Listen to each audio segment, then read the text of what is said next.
তো hey guys, welcome back to my channel. তোমরা কেমন আছো? আশা করছি তোমরা তোমাদের বাড়িতে সকলে ভালো আছো। আমিও কিন্তু বেশ ভালো আছি। তো সকাল সকাল তোমাদের জানিয়ে দিই গুড মর্নিং। দেখো সকালবেলা ঘুম থেকে উঠে এখানে চাদর মুড়ি দিয়ে লেগে গেছি ফুল তুলতে। আর ঠান্ডার সময় কিন্তু দেখবে গাঁদা ফুলটাই একটু বেশি পাওয়া যায়, তাছাড়া কিন্তু অন্যান্য ফুলগুলো খুবই কম ফোটে। তো এখানে সাদা ফুলের গাছ ছিল আর সাদা ফুল খুবই কম ফুটেছিল আর কি ২-৪টা। তো সেই ফুল কয়টা আমি উঠাই নিলাম। আর এখানে দেখছো একটা বাড়িতে ঢুকে গেছি, এটা হচ্ছে আমার কাকার শ্বশুরের বাড়ি। আর এখানে এই বাড়ির দায়িত্বটা আমাকে দিয়ে গেছে। মানে ওরা নেই, ওরা সকলে গেছে বিয়েবাড়িতে। আর এখানে মানে বাড়িতে থাকার দায়িত্ব, রাত করে থাকার দায়িত্বটা আমাকে দিয়ে গেছে।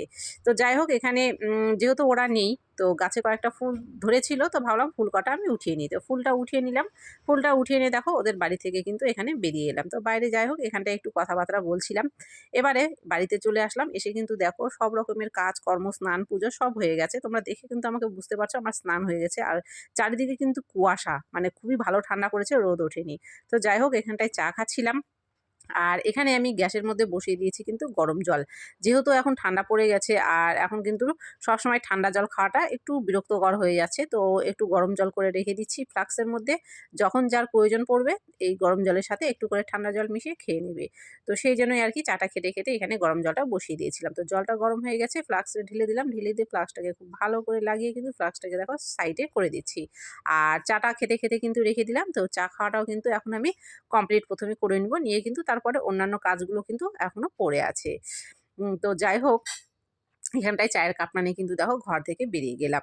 তারপরে দেখো চাটা খাওয়া হয়ে যাওয়ার পরে কিন্তু এখানে বসে গেছি আমি সবজি কাটতে। আর তোমাদেরকে বলে দিই আজকে কিন্তু বাঁধাকপির ঘন্ট রানবো আর রানবো ডিম আর কিছু ভাজা করব। তো যাই হোক, এখানে বাঁধাকপি ছিল, সেটা নিয়ে কাটতে বসলাম।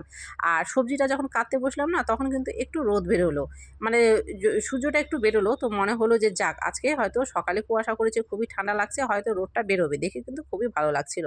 আর সত্যিকারের কথা বলতে ঠান্ডাটা খুব প্রচণ্ড পড়েছে। আর যেহেতু সকালে স্নান করেছিলাম সেই জন্য কিন্তু ঠান্ডাটা আরো বেশি লেগে গেছে।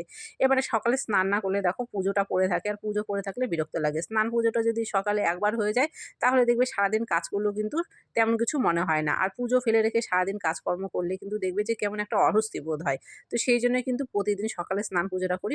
কোনো দিন হয়তো একটু অসুবিধা হয়ে গেলে তখন হয়তো স্নানটা দুপুরে করি। তাছাড়া কিন্তু সকালেই স্নানটা করার চেষ্টা করি।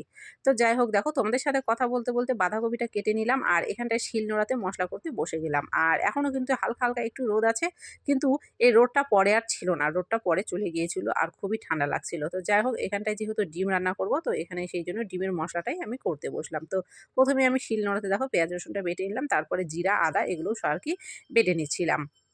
আর আমি যেহেতু শিলনোড়াতে মশলা করতে কিন্তু বেশি পছন্দ করি। মানে শিলনোড়াতে মশলা করতেই দেখবে বেশি ভালো লাগে মিক্সার গ্রাইন্ডারের থেকে। তো সেই জন্য মিক্সার গ্রাইন্ডারটা খুব একটা ব্যবহার করি না। করি যখন দরকার পড়ে মাঝে মধ্যে, তখন হয়তো ব্যবহার করি। আর বর্ষার সময়টা কিন্তু আমি মিক্সার গ্রাইন্ডারেই করি। তখন হয়তো বৃষ্টি হয়। আর যেহেতু বৃষ্টির মধ্যে আমার শিলনোড়াটা এখানটায় বাইরে আসতে অসুবিধা হয়, তো সেই জন্য ভিজে যায়। সেই জন্য আর কি মিক্সার গ্রাইন্ডারে তখন মশলাটা করে নিই। তাছাড়া কিন্তু শিলনোড়াতেই করি। তো দেখো মশলাটাও কিন্তু আমার হয়ে গেছে আর এখানে চলে এসে কিন্তু আমি রান্না করতে। রান্না বলতে এখানে বাঁধাকপিটা রান্না করছি আর ডিম রান্না করব, যেটা বলছিলাম ডিমটা আমি রান্না করে নামিয়ে নিয়েছি। তো সেটা আর তোমাদের সাথে আজকে শেয়ার করতে যাইনি। তো সোজা এখানে বাঁধাকপির ঘন্টটা আমি করে নিতে গেছি। আর বাঁধাকপির ঘন্টটা কিন্তু আজকে নিরামিষই করছি। মানে এখানে কোনো রকম মাছের মাথা আমি আজকে ব্যবহার করিনি। যেহেতু আজকে মাছ ছিল না, ডিম রান্না করেছি, তো সেই জন্য আজকে মাছের মাথাটা পড়েনি। আর যদি মাছের মাথা থাকতো তাহলে কিন্তু মাছের মাথাতে বাঁধাকপির ঘন্ট খেতে কিন্তু খুবই দারুণ লাগে। তো যাই হোক, দেখো এখানে বাঁধাকপিটা কিন্তু প্রায় হয়ে গেছে। এখন কিন্তু আমি নামিয়ে নেবো। আর তোমাদেরকে দেখিয়ে দিলাম কেমন হয়েছে। অবশ্যই কিন্তু আমাকে কমেন্ট করো। আর যাই হোক, এটা খেতে কিন্তু খুব ভালো লেগেছিল। তো রান্নাবাড়ি সেরে দেখো, যেহেতু খুবই ঠান্ডা আর ভাতটা তরকারি ঠান্ডা হয়ে যায়, তো খেতে বসে গেছি। আর তোমাদেরকে বলে রাখি এখানে তোমরা দুটো ডিমের কুসুম দেখতে পেলে, কিন্তু এখানে আমি একটা ডিম নিয়েছি। মানে ব্যতিক্রম, একটা ডিমের থেকে দুটা কুসুম আজকে বশত বেরিয়ে গেছে। তারপরে খাওয়া দাওয়া সেরে নিয়েছি আর ঘড়িতে দেখো এখন বাজে 12:30। আর বাইরে কতগুলো জামা কাপড় এখানটায় মেলে দিয়েছি। আর চারিদিকে এখনও কিন্তু কুয়াশা কুয়াশা ভাবটা কিন্তু আছে। মানে এখনও সূর্য তো ওঠেইনি আজকে সারাদিন। মানে সারাদিন যা গেল আজকে বলার মতো না, জামা কাপড় কিছুই শুকায়নি। তো এখানে বাইরে একটু ঘুরছিলাম, তারপরে কিন্তু ঘরে চলে গিয়ে আমি শুয়ে পড়েছিলাম। তারপরে দেখো শুয়ে পড়ার পরে বেলা চলে গেছিলো আর ইচ্ছা করে আমি ভিডিও করলাম না। এখানে রাতের বেলা কিন্তু ভাত নামিয়ে নিয়েছি আর ভাত খেতে দিচ্ছিলাম। আর ভাতের মধ্যে দিয়েছিলাম আমি আলু সেদ্ধ, তো আলুগুলো বের করে নিচ্ছিলাম মাখার জন্য, আর থালের মধ্যে ভাতটা বেড়ে দিচ্ছিলাম। আর ভাত রান্না করে কিন্তু আমি সাথে সাথে ভাতটা খেতে দিই, যাতে গরম থাকে, না হলে দেখবে পরে ঠান্ডা হয়ে যায় আর কিন্তু ভালো লাগে না। তো যাই হোক, খাওয়া দাওয়া সেরে চলে এলাম কাকার শ্বশুর বাড়িতে, যেটা আমি সকালে ফুল তুলছিলাম তোমাদেরকে দেখিয়ে দিলাম, কেননা এখানে রাত্রে কিন্তু থাকতে হবে। তো এখানটায় রাত্রে চলে এসেছি। আর দেখো, এসেই প্রথমে ঘরে ঢুকে ঘরের দরজাটাকে বন্ধ করে দিচ্ছি। তো লাইট টাইটগুলো যাই হোক বাথরুমের সব অফ টপ ছিল। তো প্রথমে ভাবলাম লাইট টাইটগুলো অন করে নিই, অন করে নিয়ে তারপরে বিছানাটাকে পরিষ্কার করে নিয়ে আর কি শুয়ে পড়বো। আর বুঝতেই তো পারছো, মানে কারো ঘরে থাকা মানে বিশাল বড় একটা দায়িত্ব।